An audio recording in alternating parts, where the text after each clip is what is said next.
একদিন এক সাহাবী ছিল, তার একটি দাড়ি ছিল। কয়টা দাড়ি? একটা দাড়ি ছিল। তো ওই সাহাবী একদিন আল্লাহ রসুল সাল্লাল্লাহু আলাইহি সাল্লাম সাহাবীদেরকে নিয়ে বসে আছে।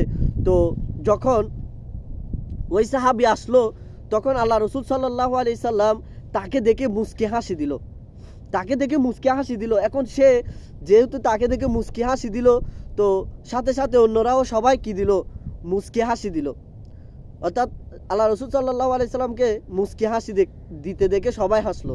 তখন ওই সাহাবী মানে একটু মনে মনে কষ্ট পেলো যে আমাকে দেখে হাসছে মনে হয় আমার একটা দাড়ি এই জন্য। তখন সে কি করলো? বাসায় গিয়ে ওই দাড়িটা কেটে ফেললো। ওই দাড়িটা কি করলো? কেটে ফেললো। যখন কেটে ফেললো, তখন আরেকদিন রসুল পাক সাল্লাল্লাহু আলাইহি সাল্লাম সবাইকে নিয়ে বসে আছে এবং সে ওই জায়গার মধ্যে আসলো। তখন আসার পরে রসুল পাক সাল্লাল্লাহু আলাইহি সাল্লাম তার থেকে দৃষ্টি ফিরিয়ে নিল। তখন সে তো হতাশা হয়ে গেল যে রসুল পাক সাল্লাল্লাহু আলাইহি সাল্লাম আমার থেকে দৃষ্টি সরিয়ে নিয়েছে, তাহলে তো আমি দুনিয়াতেও শেষ, আখিরাতেও শেষ। তখন সে আল্লাহ রসুল সাল্লাল্লাহু আলাইহি সাল্লামের কাছে গিয়ে জিজ্ঞাসা করতে লাগলো, ইয়া রাসূলুল্লাহ সাল্লাল্লাহু আলাইহি সাল্লাম, আমার কি ভুল হয়েছে আমাকে একটু বলে দেন, আমি তো জানি না, আপনি আমার থেকে কেন মুখ ঘুরিয়ে নিচ্ছেন? তো রসুল পাক সাল্লাল্লাহু আলাইহি সাল্লাম তাকে বলতে লাগলো যে তোমার যে একটা দাড়ি ছিল, তুমি দাড়িটা কেন কাটলে? তখন সে বলতে লাগলো, ইয়া রাসূলুল্লাহ, ওই দিন যখন আমি এখানে প্রবেশ করেছিলাম, তখন আপনি আমাকে দেখে হেসেছিলেন আর সবাই আপনার সাথে হেসেছে।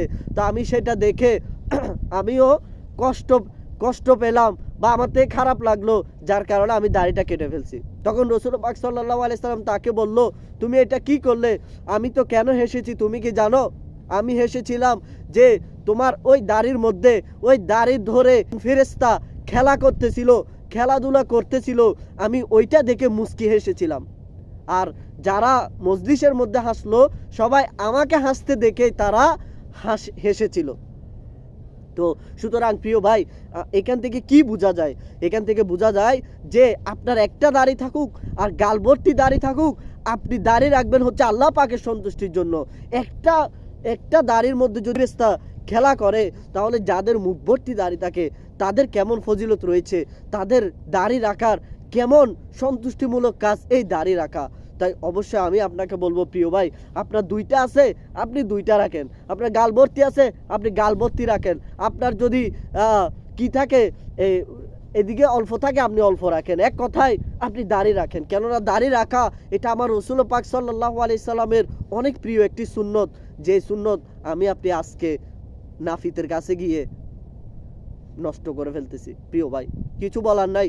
আমাদের সমাজ আজকে মসজিদ কমিটি যদি দেখেন তাহলে সে দাড়ি নাই, আমাদের সমাজ কমিটি যদি দেখেন তাদের দাড়ি নাই, আমাদের সমাজের নেতা দেখলে তাদের দাড়ি নাই। নেতা তাদেরকে বানানো হয় যাদের মুখে এক মুষ্টি দাড়ি নাই। হায় আফসোস প্রিয় ভাই। তাহলে আসুন আমরা নিজে সুন্নতের উপর আমল করি। দাড়ি মুবারক এটা আমার রাসূল পাক সাল্লাল্লাহু আলাইহি সাল্লামের প্রিয় একটি সুন্নত প্রিয় ভাই, এটাকে কোনোভাবে অবহেলা করা যাবে না।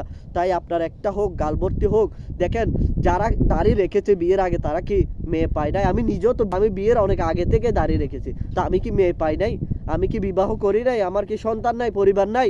আমি কি সমাজে চলি না? আমি কি সম্মানের সাথে চলি না? বরং সে অন্যান্য মানুষ তাদের চেয়ে আলহামদুলিল্লাহ আরো ভালো মানুষ কি করে, ইজ্জত দেয়, সম্মান দেয় দাড়ির কারণে। প্রিয় ভাই, তা আমি আপনাকে বলবো দুনিয়াতে সম্মান আছে আমার রাসূল পাক সাল্লাল্লাহু আলাইহি সাল্লাম আপনি যখন মৃত্যুবরণ করবেন, আপনার এই দাড়ি মোবারক হয়তো দেখে হয়তো আপনার নাজাতের উসিলা হয়ে যেতে পারে প্রিয় ভাই। আর যদি দাড়ি না থাকে, ওই অবস্থায় যদি আমার মৌত চলে আসে, আমরা যারা বলি ভাই একটু বয়স হোক দাড়ি রাখবো, বৃদ্ধ বয়সে দাড়ি রাখবো, কেন যুবক বয়সে কি কেউ মারা যায় না? কেন অল্প বয়সে কি কেউ মারা যায় না? ছোট থাকতে কি কেউ মারা যায় না? আমি আপনি কি এরকম কোনো লাশ দেখি নাই? আমি আপনি এরকম কোনো জানাজায় অংশগ্রহণ করি নাই যারা আমার আপনার মতো যুবক ছিল? তাহলে কেন আমরা গাফেল থাকবো? কেন আমরা উদাসীন থাকবো? আসুন না প্রিয় ভাই, এই উদাসীনতার ঘুম থেকে জেগে উঠি, ইনশাআল্লাহ শয়তানকে নারাজ করি, আল্লাহ রাসূল সাল্লাল্লাহু আলাইহি সাল্লামকে রাজি করি এই সুন্নতের উপর আমল করার মাধ্যমে। কেননা আমার রাসূল পাক সাল্লাল্লাহু আলাইহি সাল্লাম বলেছে যে আমার একটি সুন্নতের উপর আমল করলো, ফিতনা ফিসাদের যুগে আল্লাহ পাক তাকে 100 গলা কাটা শহীদের সওয়াব দান করবে এবং আরও বিভিন্ন ফজিলত রয়েছে প্রিয় ভাই। তো এই অসংখ্য ফজিলত আমি আপনি হাসিল করতে পারবো দাড়ি রাখার মাধ্যমে। আল্লাহ পাক আমাদের সবাইকে দাড়ি রাখার এবং আমল করার তৌফিক দান করুক।